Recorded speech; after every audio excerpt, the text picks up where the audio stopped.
ఈరోజైతే డే 2 అనమాట. మనం ఏ షాప్ పెడుతున్నామో లాస్ట్ వరకు అయితే చూడండి, లాస్ట్లో అయితే చెప్తాను.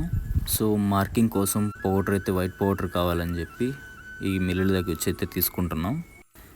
ప్రతి వీడియోలో మా ఓవర్ యాక్టింగ్ ఎక్కువ అవుతుందని మాకు తెలుసు. వీడియో కోసం చూడండి ఎంతంత స్టంట్స్ చేస్తున్నాడు.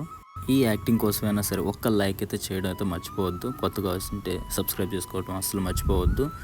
సో లక్ వచ్చి షేక్ హ్యాండ్ ఇచ్చే లోపల దరిద్రం వచ్చి హగ్ ఇచ్చేసినట్టు మా పెట్రోల్ కూడా అయిపోయిందనమాట బండిలో.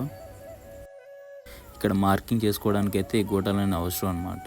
సో ఇక్కడైతే థ్రెడ్ పట్టుకొని అయితే కొలతలు అయితే చూస్తున్నారనమాట. సో ఇక్కడ వచ్చి ఈశాన్యం అది ఇది అని చెప్పి ఏదో వాస్తులు అయితే చూస్తున్నారు. సో ఈ వాస్తులని ఎండలు అయితే మాత్రం దూల తీరిపోతుంది అనమాట. సో ఈ ఎండలు తప్పించుకోవడానికి మేమైతే మంచి స్ప్రైట్ అయితే తాగితే చిల్ అవ్వచ్చు అని చెప్పి ఒక స్ప్రైట్ అయితే పట్టుకొచ్చేసాం. ఏం షాప్ చెప్పలేదు కదా, టిఫిన్ షాప్ భయ్యా. ఇంకా నేను మింగేస్తాను.